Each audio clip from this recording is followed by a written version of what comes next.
Yo,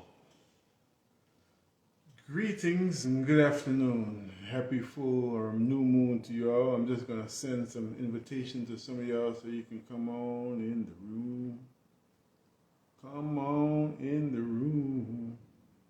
I know y'all know that song. I think I get a feeling our guest knows that song. Oh, prophetess that she is. We're going to talk about love, y'all. We're talking about love today in a very practical way. You don't have to be scared. It's not going to be too mushy. Well, it may be a little bit, but it's not going to be something you have to hide from, even if you haven't experienced it for yourself.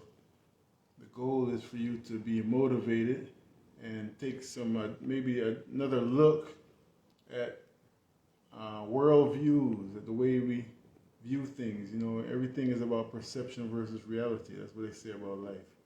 So we want to be able to take a good look at how we are manifesting love, and particularly how that love, which is a raw material, if you will, how that shows up in our relationships, how we relate with one another. Of course, you know, Afromantically, but also just as sisters and brothers, you know, as a community. All right, so if you can just share this video so we can get started. We're really recording this for WRG Radio, but since we're here and my sister looking so fly, why not let y'all see the flyness, right? BK all day. And Trini too. You know what I mean? So just, hey, I already know what it is. So when you hear us, or when you hear me refer to WRG and it's a Thursday, it's not because I'm high. We're recording this for the radio, so it's going to be played on a Thursday, okay? So we're here with you now. Please like and share this video. I'm just going to put in the comments, let's talk about love. That's what we're talking about today. And let's talk about relationships.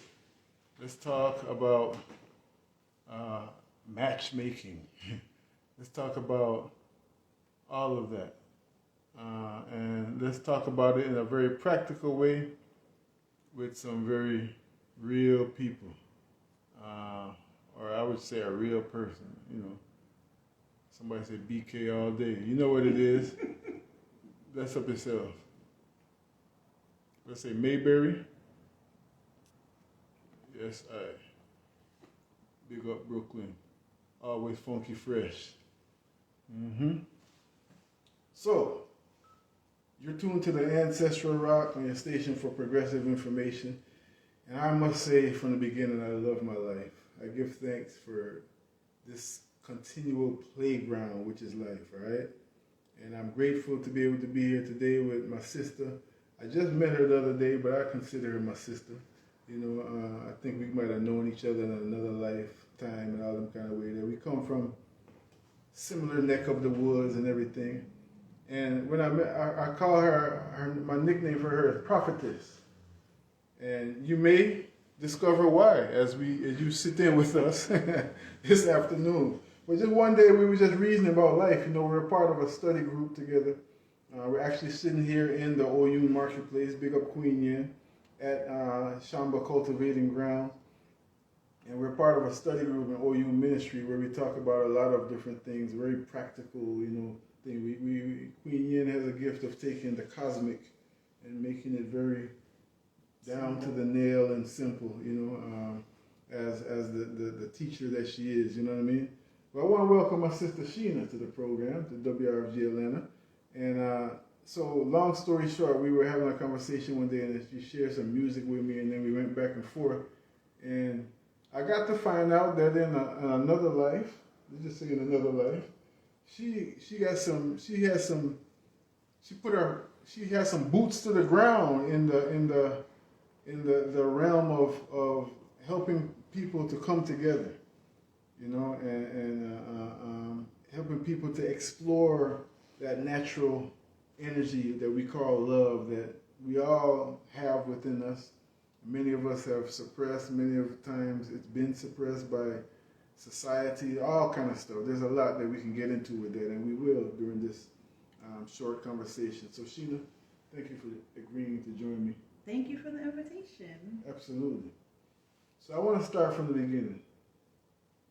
What is your first memory or your first impression of love that you can say that you can now, as a grown woman, go back and say that was love I was seeing?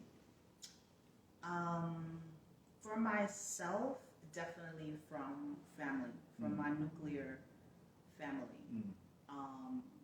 And I think even till this today, every experience I have with everybody, it always goes like they're the standard, comparing it back to them.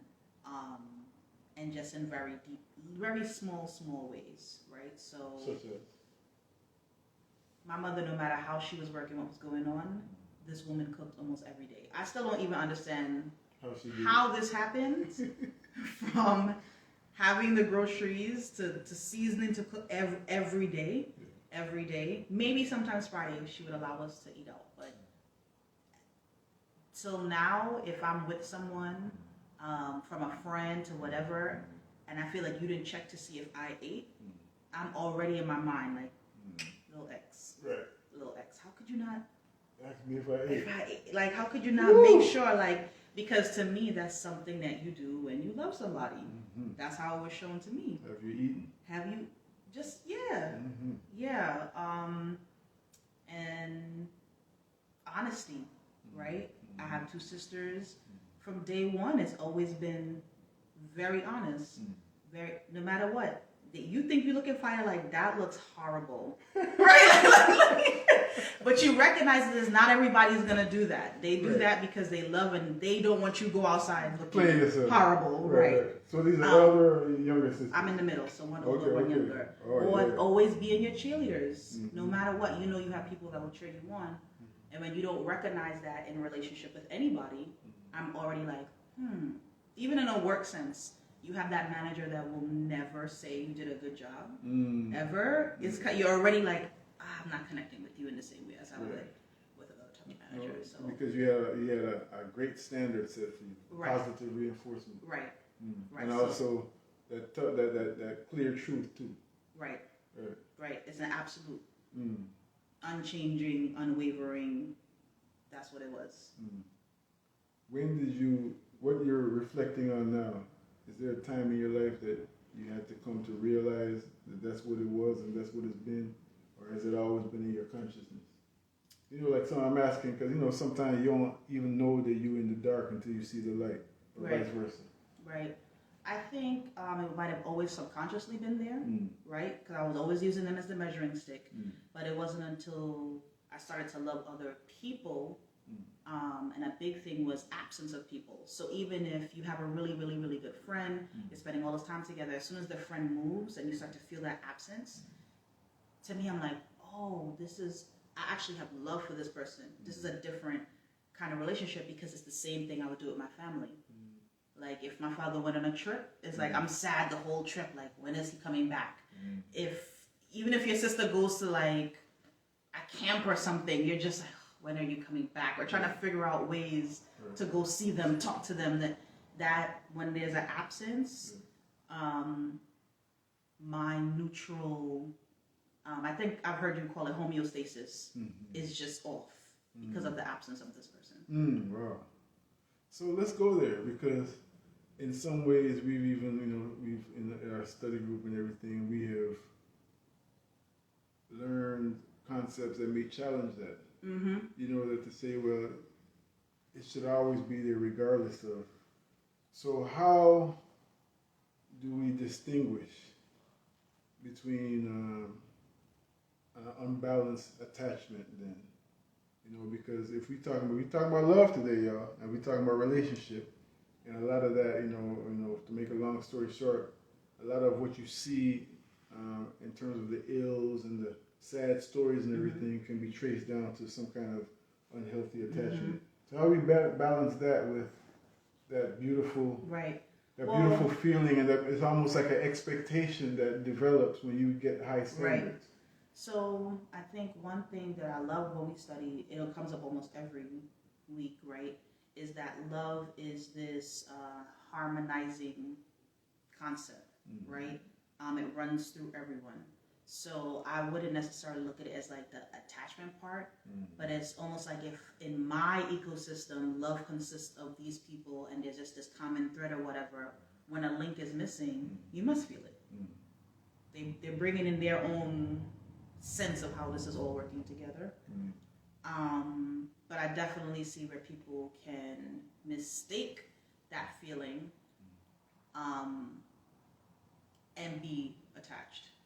So it's almost because I want to say I'm not addicted to my family. I'm not addicted to these people. It's not an obsession that their absence is like, I'm not balanced right now. I need to find that. And it's not even replaceable by anybody else but them. It's a general, you are a part of my normal. I feel you. A real appreciation. A real appreciation. So now, we're going to get forward to that. We're going to move in a circle, but I appreciate you sharing those memories just so our audience, myself included, can have a little bit more understanding and context of who we're speaking with. You know what I'm saying? They say you never want a brown teeth dentist, so to speak. But even if the teeth, even regardless of the dentist, what the color of the teeth is, you want to know, well, where did this person learn dentistry? Yeah. What is their perspective on dentistry? Did they learn it by getting their teeth knocked out? Right. By the Mike Tysons of the world, or did they actually go to dental school, or anything in between? So we wanted to talk today about we have a series on relationships, and the portion, the goal that I don't mind speaking about our series is just plain and simple to empower ourselves. Absolutely. There's so many statistics that are out there about the 70% divorce rate, and all the trauma that has been experienced by black men and black women that help it make it difficult for them to love and all this kind of stuff. And I'm saying it with an air of sarcasm, not to belittle anyone's experience or to say, well, this is not true. We know what the ma'afa, the slave trade and colonialism has done to our reality. And I say colonialism and I say ma'afa because, from my understanding at least, there's a big part of that was introduced in that reality. There's a big culprit in that. And we also know that there's always this potential. We know that we're living in the age of Aquarius.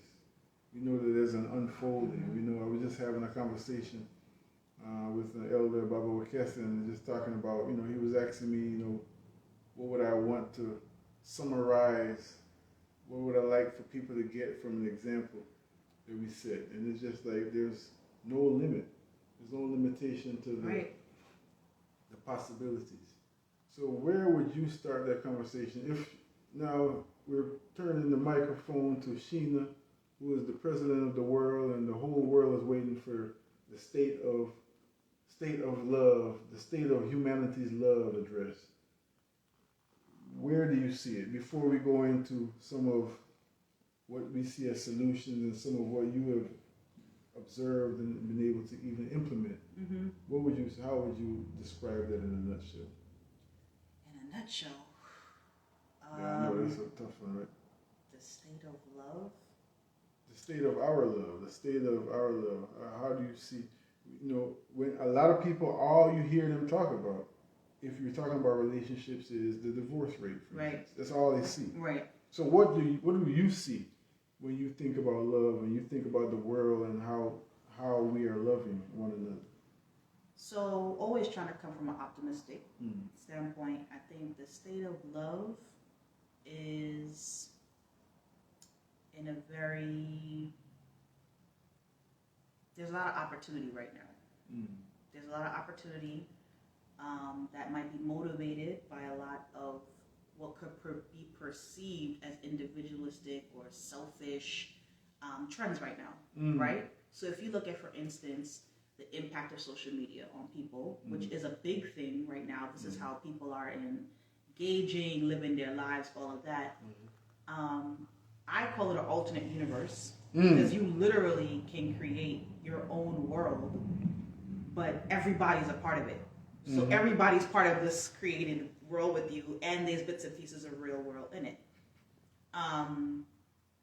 With that said, I think a big part why people are so engaged with it is that there is this want for connection, which ultimately is love. So even to the person that might be only posting for likes or only posting for comments, there is a thirst for love, which is good. That's an opportunity. That's an opportunity now. And so everybody can find each other. Everybody is connected. The degrees of separation are so much shorter. And just by the way that things are just divinely orchestrated, you have a whole bunch of moving atoms, you're going to have creation. You're going to. We can't stay in these silos with this unlimited connectivity that people are a part of. So I think there's a lot of potential for the state of where we're at. We have powerful tools right now that didn't exist 15, 20 years ago. Beautiful. Now, when we talk about romantic relationships, because when we talk about love, that's where a lot of people's minds are. We don't want to dance around that. We want to talk about it. You know, because love is so vast. We started talking about your family, you know, which is, you know, I was watching Dr. Amos Wilson the other day, and I think you saw a piece of that. And he was just saying in general that, you know, he said something that leads me to what the types of questions people ask in premarital counseling. You know, if they're thinking ahead and they're thinking with the times, you know, like, you got to know this person's family, you know, not in a sedity kind of way. Like, it's just be aware. But, like, what type of influences shaped this person you are now attempting to unite with. Right. So he was just talking about how, you know, culture shapes the ability to love so much. And I want to get into that. Before we get into that, I got a little birdie told me you actually had some experience, maybe some professional experience in matchmaking. And that, to me, the first thing I thought of, I just laughed. Because how many of y'all in the audience are out there talking to us in Radio Land, talking to your radio? How many of y'all feel like matchmaking is something that is primitive or what's the word, archaic? You know, people feel like still like, okay, matchmaking? Nah, this is 2022. I'm a grown person. I can do this on my own. I don't need no Cupid and all this kind of stuff. So let's go there. Why were you even compelled to do that? What? I was compelled to do matchmaking because, one, it started from an events perspective. I love to throw parties. I love to get people together, and I love to see connection. And then I almost felt like it was my calling. You're always asking yourself, what can I do to make the world around me better? And being a young Black professional at the time, you're seeing the same stories over and over and over. So many of your peers, it's like, at least they say, like, I'm dying to get married, I'm looking for love, I can't find it. This is what people were saying, right? So it's like, oh, well, maybe I can help with this. And so started to study that because I didn't really want to get into, like, the speed dating, that kind of thing. What is that? What's speed dating? So speed dating, so very simple what speed dating is. You would have 5 women, 5 men. They're all going to come. Typically, they have the women sit down and the men rotate. And you're having like anywhere from 1 minute to 3 minute conversations. A bell rings, the men rotate. So at the end of the event, every man and every woman would have spoke to 5 people. When it's all done, you submit who were you interested in. And then your information will be shared. And it's up to you what you do after the event. I wonder what are the stats on that in terms of success? Like anything else is what you go into. I would say talking to other races, it works great because their intent and what they're going in with is a little bit different from what I've experienced, what some of our people were going in and doing it. At the time, I was living in New York. Yeah. I attended several. I want to come back to that. Yeah, I went to several. The disparity in how different races. Yeah, so a lot of the companies, how they run it, they run nights by race and or religion. So they have speed dating for Jewish people. Okay. They'll have speed dating for South Indian, speed dating for South Americans, whatever. And then it was always just like Black and African American. No split up of just the groups. It would be that speed dating by groups. So you would have singles over 50 or for widows or whatever. And it works a little bit different. That's hilarious. Yeah, I went to many. One when I was trying to source men to fill my database because I'm like, well, I'm about to meet 10 people tonight, and I'm writing. I like all of them, and I'll get all the information. Right. And then it was good to just have conversation with strangers, right? So I don't have any bias. I'm not your friend. I didn't go to school with you. I don't, to learn about that. So you're saying though you didn't want to get into the speed dating thing? Yeah, I felt like it was too transactional, and it wasn't. So, like for me, my objective when I set goals, it was thinking, okay, by 6 months I should have at least 3 couples dating. By the end of the year, at least one should be in a proposal situation, right? So the speed dating didn't give me that motivation because it's so short. So I was like, well, I don't know. Once you connect them, you don't know what happens. Right. It's just an event. Whereas so there's no follow-up. That's why I was asking about the statistics. Right. I would be very curious to see how many people really connected on a deep level, on a genuine level through that. I mean, because it can happen. So a lot of things can connect in a twinkling of an eye. But a lot of things that are out there, from the dating apps, dating websites, speeding, all of that, the intention is not really deep connection. It's quick. Just to meet something. When you're scrolling on that profile, how much do you see to have deep connection? Really, you're taking a chance, but it's a more concentrated effort. You went to this event, you went to this app, you went to this website. You knew there was going to be how many ever number, and you were going to choose. Simple. Right. Simple. We're talking to Sister Sheena, y'all. And we're just talking about love, and we're talking about some practical aspects of it, how love can be used as a tool to foster connectivity. One of the things that Dr. Wilson was speaking about, and I want to get your opinion on this, is that from a historical standpoint, love was at the bottom of the ladder in terms of reasons that people got married. And again, for the person living in the 21st century, that seems like so backwards. Like, that's definitely transactional. Like, no, you got to, if your heart doesn't, if you don't make my heart putter, I ain't trying to spend the rest of my life with you. It don't matter about what family you come from and what, how do you see that? I definitely could understand the perspective. I feel like we can't really compare the two. Right? The time that he was talking about, when you look at what people needed to just survive, because that's our first instinct, is to breathe, to stay alive. Their order of things was a little bit different. Was it just on survival back then? I would say it was more on survival. Even if you look at maybe 60 to 70 years ago, right? People's decisions were a little bit different because of the structures. One thing I liked is that he did focus on what's underscoring is the political, the social climate, right? All of that is like the underneath you have to think about. So I think I even told you before, like, it's much simple before. It's like, well, you hunt, I cook what you hunt, we need to eat, we need to, so I can't compare myself to those ancestors to now, where you're not worrying about the food that's going to go in your mouth. You're not even looking for a next person to provide the food that's going in your mouth. You have that handle, so there's more room now for the other parts of you to be satisfied. So they might not have been parts of the earlier people that were awakened yet, and so we can't really compare ourselves to them. Okay, I wanna challenge that a little bit. Just I can understand at some part of history where survival would have been the thing. But I mean, I'm even thinking about arranged marriages for kings and queens, people who born with silver spoons in their mouth, but they have, But it was still but for that, It was more even when you look at like the royal families or whatever, how do they maintain that stature? They have to stay royal. So we have to maintain that. This is our everything. We can never be a commoner. So you cannot be with a commoner. It has to. We have to maintain it. So it's still from a survival perspective, because for them in their place, that's what's important. That's what has to be maintained.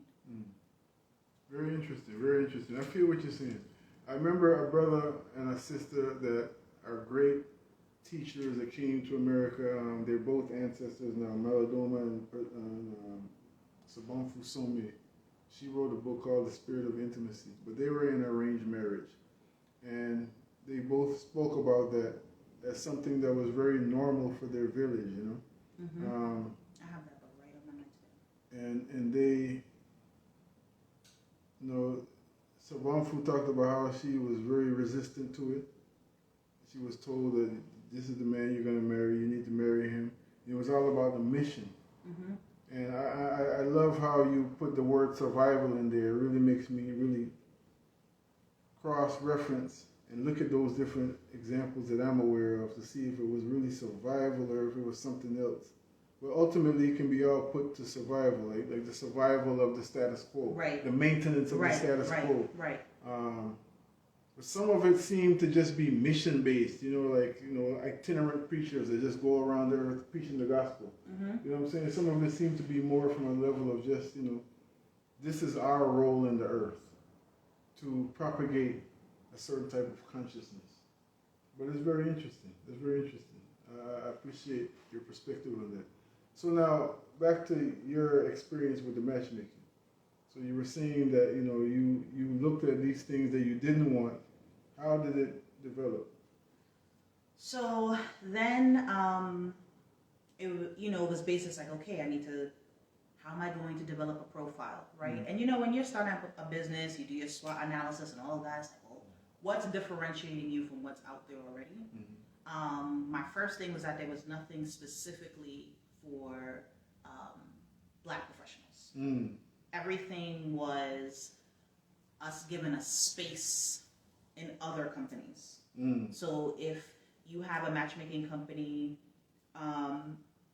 there might be one that people it's called 8 at 8. That's a popular one for our peers of other races, or Talkify, and they just would have maybe some matchmakers that work with Black people, or if they do events every day, it's only once a month they might have a Black night.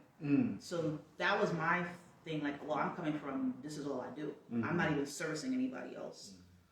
So when I was looking at, well, what do I put into the profiles? How does he make this different from what people are already filling out? It's just like when you're applying for a job. At some point in time, by the 10th application, you're tired of putting name, address, work history. You're over it. So imagine somebody who's single. How many times are you going to put in name, location, hobbies, profession? You're tired, right? So I was trying to build a different kind of profile. And that led me into, well, what are success factors that you need to help you in this process?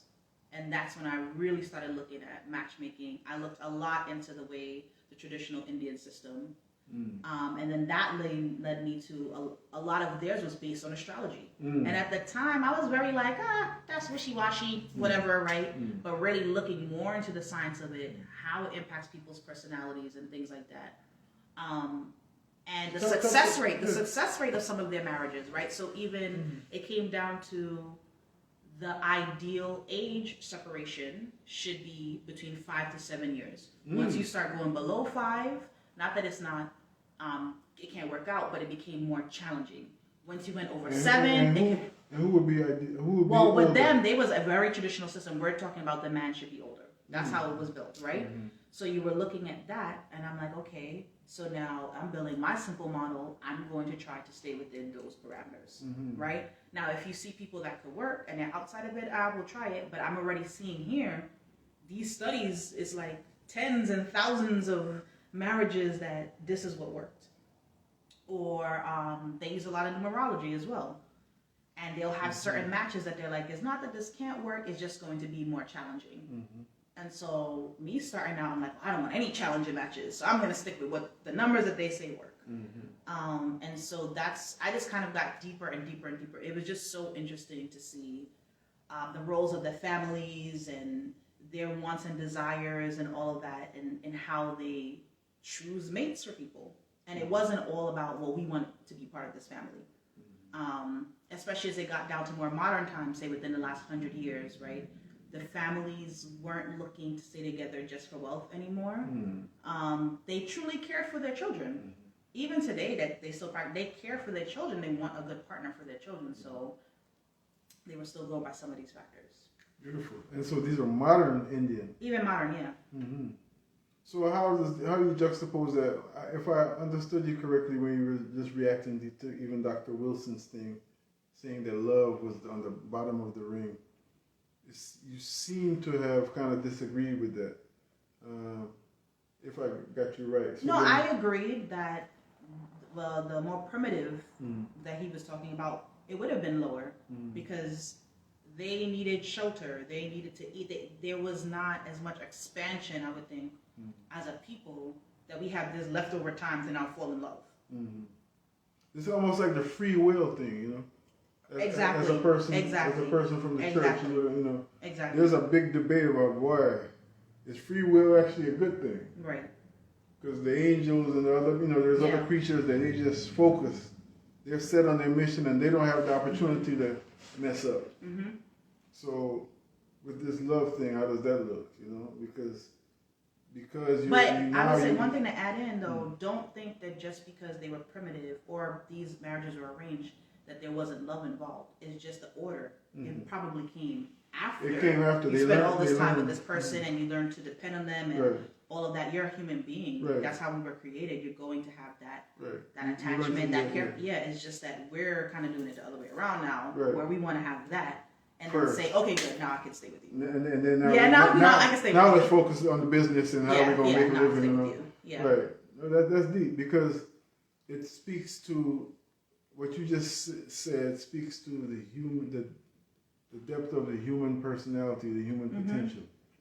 If one can learn to love, and it's not something that is lacking a genuine vibe.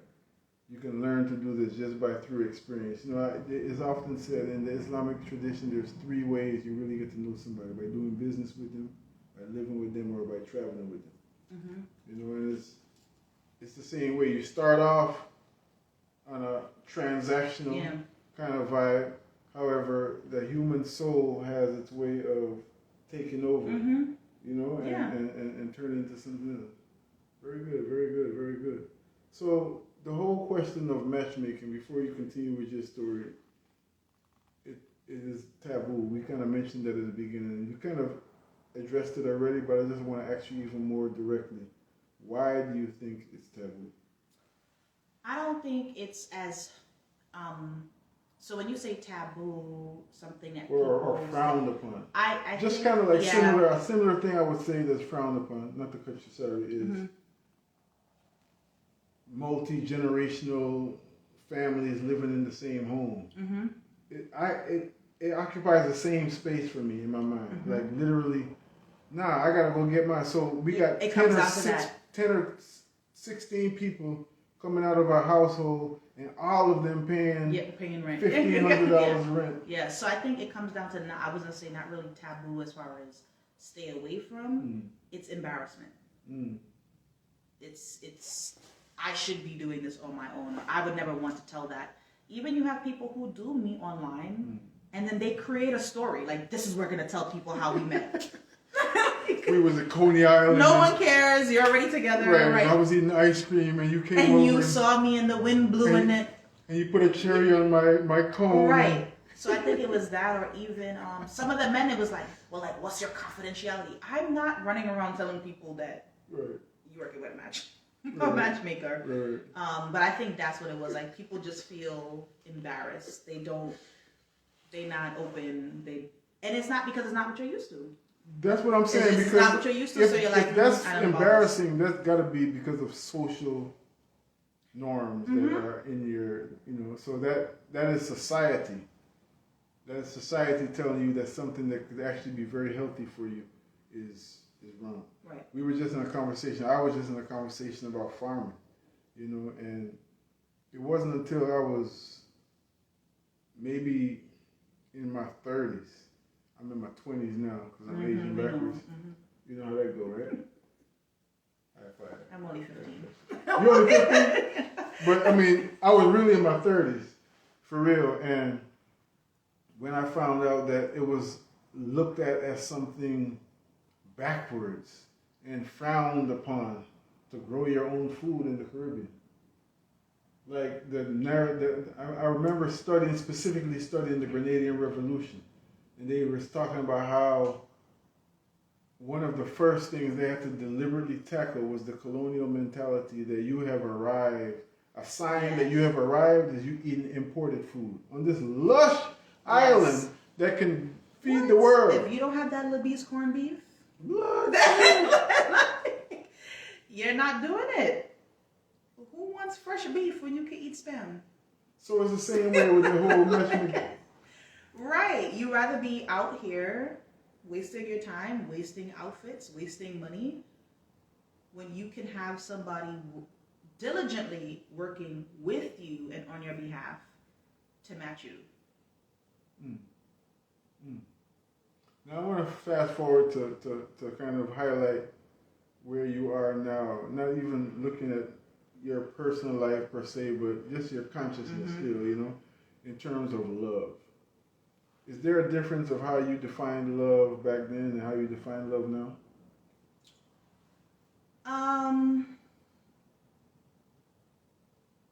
I think maybe it's an elevated sense. It just blossoms, and it gets better, or it expands. I should say, it doesn't get better. It expands every day.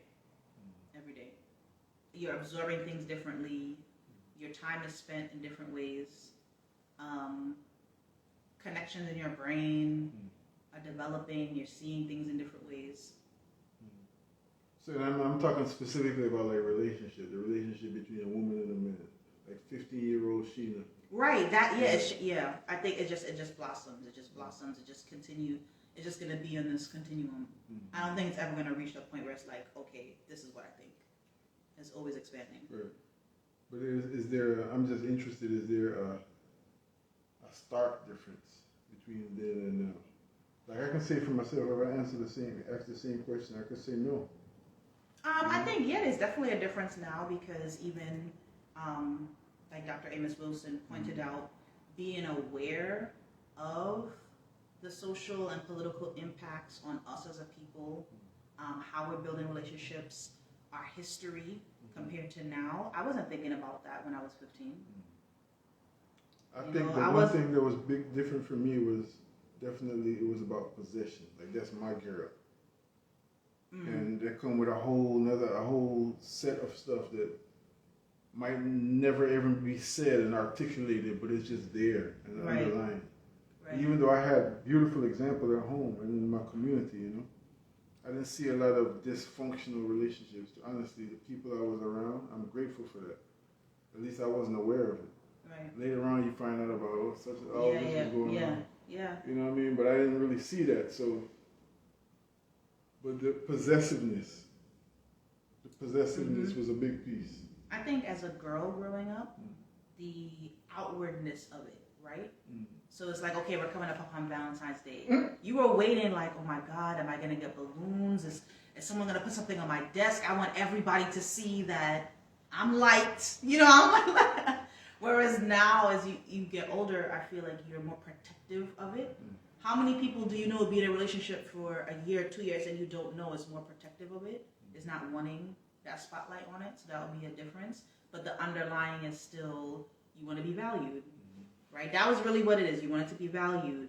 You wanted, if that's your love language, you wanted to get gifts. That's still going to be the same. I still want to be valued. I still want gifts. Right. It's just that now that as things were developed and as my view expanded, there's no longer the need of, well, they got to be on front street. Yeah. Right. That type of benchmark. Too. Right.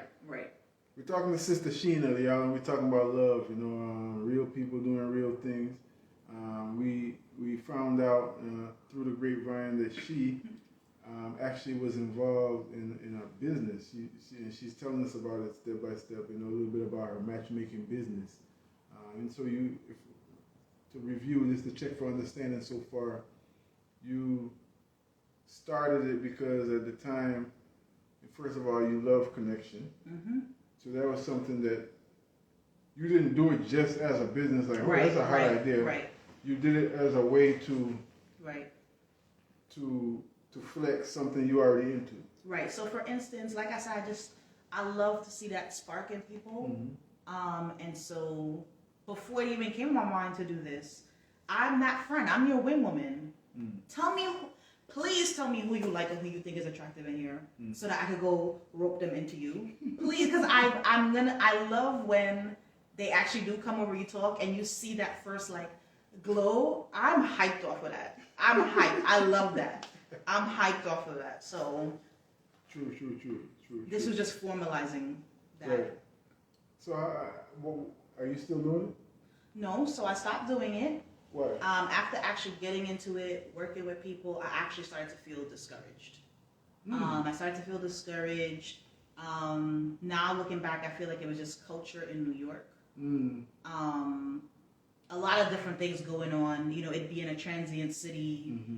You have a lot of people there coming from a lot of different places, both from as children, right? You have a lot of different cultures going on. And then you have a lot of people when they graduate from schools from all over the country, even the world. I want to live in New York. So you have that too. And then my feedback from men, while they were honest, while I enjoyed spending time with them, you know, I had 2 focus groups with just men, I loved it. I left feeling very discouraged. And then overall, it was just like, they're not serious. They don't want this. So I can't morally continue to work because the women numbers are always going to be more. So what can you share about the feedback? I mean, keeping things, I would say, just to generalize, it was a feeling of they don't need that, right? So you have people that might be vertically challenged, right? You have people the George Jeffersons of the world might be facially challenged, and you're telling me like I don't really need matchmaking. I don't really need couples events. All I need to do is wear a dress shirt and go to any happy hour in the city. And I'm in. I'm in because I'm in demand. Black men are in demand. Educated black or perceived educated black men are in demand. I don't need this. And as a woman, outside of right. your matchmaking hat, right, the crown you wear, how did you see that? Putting myself in their shoes, I'm like, I guess you're right, right? Yeah. But then it also was kind of like, whoa, that's kind of like, like you're 4'2" and you like calm down, like Muggsy Bogues. No, stop. You spud web looking. And then the second piece, which I understood, was that it was low pressure to just go out and meet somebody, right? Knowing that you're in demand. But if you come to an event or you sign up for matchmaking, there is this assumption by the female that you're serious and that you want something serious. And they didn't want to give up that vibe. Even though they may want to date, they are looking for someone, they don't want to give up that vibe. They don't want the pressure.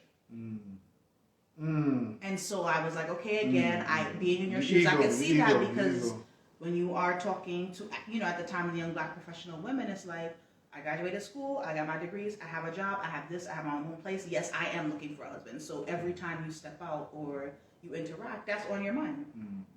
And so it's just a little bit too much pressure for their counterparts. Now, as a woman, I was like, I get it. I don't like pressure. I can see that. But I'm also like, well, what's wrong with a little pressure? Man up. Right. Right. But either way, at the time, I'm like working a full-time job. I was like, I can't even be passionate about this anymore because these two sides is not on the same page. This is not clicking. And it's funny because on the Facebook page, I had a lot of interest from North Carolina, South Carolina, Florida. Oh, you need to bring this down here. And I was like, because the culture is different. And maybe there would be, you would see, when I looked to see, well, when a man likes a post or something, he was never in New York. Even if he was, my own friends were not, he was never from New York. So could part of that just be that straight up New York I think City it could've- arrogance that everybody in the world knows I'm about? not going to agree to New York City arrogance because I think that's a myth. But it was, I think, the culture, especially corporate culture. I think from a male point of view, you might be in a situation where there's not many like you. You are not being treated the best at work. And so you enjoy that elevation of power as soon as you step into that happy hour, you step into that place and you're in demand. And you want to protect that, and I get it. True. We're speaking with Sister Sheena. We don't have too much time with her this afternoon. You're tuned to the Ancestral Rock on the Global Drumbeat. For those of y'all joining us online, again, we are taping this for the radio. On Thursday from 2 to 4 p.m. on WRFG.org, you can hear us every Thursday. As our big sister Dazan said, God willing and the creek do rise. And there's a story behind the creek do rise instead of don't rise, which is the popular narrative. But we're talking about really matchmaking, but not just from a perspective of the ancient history and everything, but just the science of mating. I remember hearing, it's something we've spoken about several times on this program before, that General Howard, it came through the Honorable Elijah Muhammad, but he was quoting General Howard, who Howard University is named after, a white racist man. And he was basically saying that there's three things that former slaves should never be taught: the science of war, the science of business, and the science of mating. And I guess it would stand to reason why, If you want to keep somebody on their boots, you're not going to teach them how to love each other, So looking at 2022 as we wrap up, looking at the landscape, I want to ask a few questions. First is, do you feel that the times, the social reality has provided the impetus for us to re-examine some of these things that we kind of frown upon, like matchmaking, like arranged marriages and arranged relationships? Do you think that there is something else going on now that probably would give people the impetus to look at it different? So, again, I think the impact of social media, just this limitless connection with others, other cultures, other ideas, the constant need for content, all of that there is potential there. Everything can shift. Everybody can see something and they're going to run with it now. For whatever reason, now is going to be more useful than maybe 5-10 years ago. And so that would mean that the purpose of relationship in general, do you think that there's a shift in the purpose of relationships? Like how most people view that? Like we talked about survival at first. And now on another end of the spectrum, it's just like, this person makes, it's not even this person makes my heart flutter, because there's another level of liberation, like what we studied, in the OU group and everything, about self-love, and how not depending on anyone to, how happiness is an inside job and all that kind of stuff. So generally speaking, you feel that there's a shift in the way people view the reason for hooking up? Yeah, definitely. I think people are learning different ways in which relationship can play a role in your life. I think there's definitely that shift. And that's going to be something developing for sure. That's interesting, because we're in a time where it's like the paradox of the ages. You say you got more people with more degrees and more stupidity. You got more wealth and more poverty. Yeah. So I wonder how that all plays, that those paradoxes play out in something so fundamental like the familyhood. So in closing, again, as a matchmaker, as someone who has had that natural ability because of your love of connectivity, your love of connection, what would you say that some of the basic elements of healthy connection would be? Like, so if I'm stepping out today, I'm listening to Sheena talk, and you know, I'm a young man or I'm a young woman that you know does desire partnership, and I'm also been inundated with social media and so much disconnection. What are some of the things that Auntie Sheena would offer to help me get centered again in a healthy balance as I'm looking to find looking to attract my mirror, my reflection, really, because at the end of the day, that's what you're attracting in a love relationship. Yeah. I mean, when I think of, we've all heard it, work on yourself, work to love yourself, work to be in a position that if it happens, great. If it doesn't happen, great. Be in that. Don't be out seeking and entering new things and you still have things to work on. Not saying that it can't work, it'll just be even more challenging than it needs to be, and it'll be less enjoying and enriching for you because you're battling other things while you're trying to build this new thing. Other things to consider, I think a sense of safety. Also, a sense of safety, make that a priority, to feel safe with the other person and that you're totally yourself. There's so much right now where I feel like people don't really have spaces to be themselves. So you don't need to add a whole other dimension onto that now, where you're wearing this mask constantly with this other person or having this constant worry of, well, what happens when I don't uphold that? So that safety to be yourself is important. How does one generate that safety to be yourself? It goes back to the first being comfortable with yourself, building that self before you even consider all of this. So then that self becomes the authority, so then you don't need anybody else's validation. Right, or you'll recognize it in yourself that I'm changing the way I talk, or I'm dressing differently, or whoa, let me check that. Real talk. Very, very, very sage advice. I said as we close, this is the final question now. In terms of, this is a two-part question. You're a music person. You love music. As you think about, if you had to put together a playlist for potential lovers in this day and age, what are some of the songs that will come to your mind? Just off the top. I'm putting you on the spot on purpose. And you never know, we might play some of them. We can't pin down from the show, but just what comes to your mind without thinking deep. It might change tomorrow if you ask the same question, so it's all good. Okay, Bob Marley, Could You Be Loved, for sure. I didn't see that one coming. All right. Music, that's what's up. Yeah, Freetown Collective. They have a song named Oshun. Beautiful, beautiful, beautiful love song about love. I gotta look that up.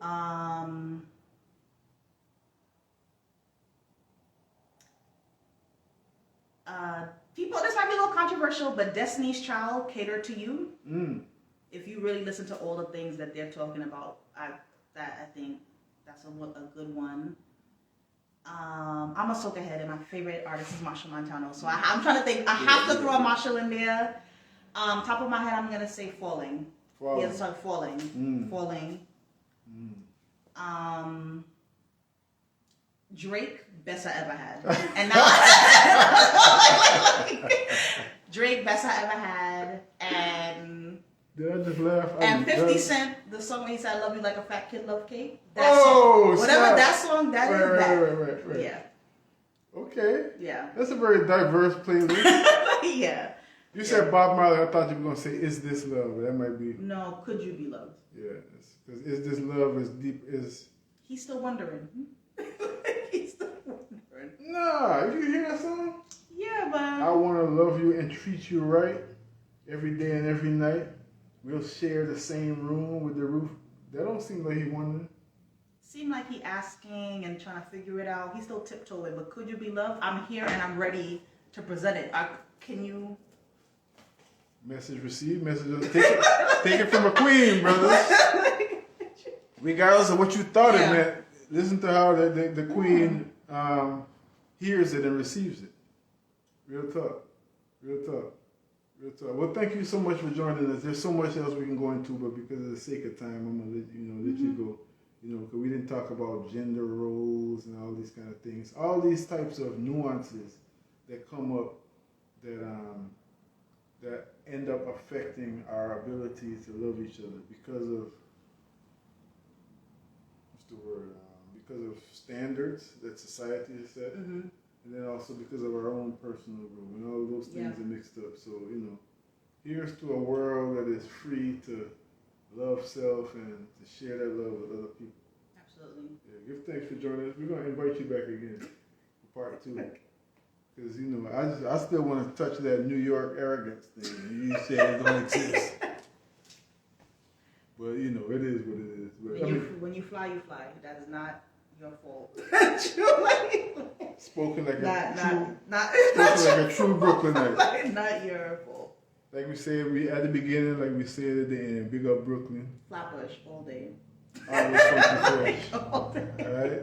I wouldn't have even had my fisherman hat on if it wasn't for the influence of the New Yorkers in my life. We didn't wear this type of stuff in Guyana, or in Cali, until I seen EPMD. Well, they from Strong Island, but still, that's that Brooklyn vibe, So it is what it is. Sheena, thank you for joining us. Thank you for having me. Any final word of inspiration to the family? Not really. Just stay blessed. Stay chill. Take deep breaths. Nothing is that serious. That's my mom. Nothing is that serious. Once you remind yourself of that, you'll be in the flow. Y'all tune into yourself. Stay tuned to yourself. Stay tuned to yourself and take care of yourself and take care of one another. See? We're gonna rule.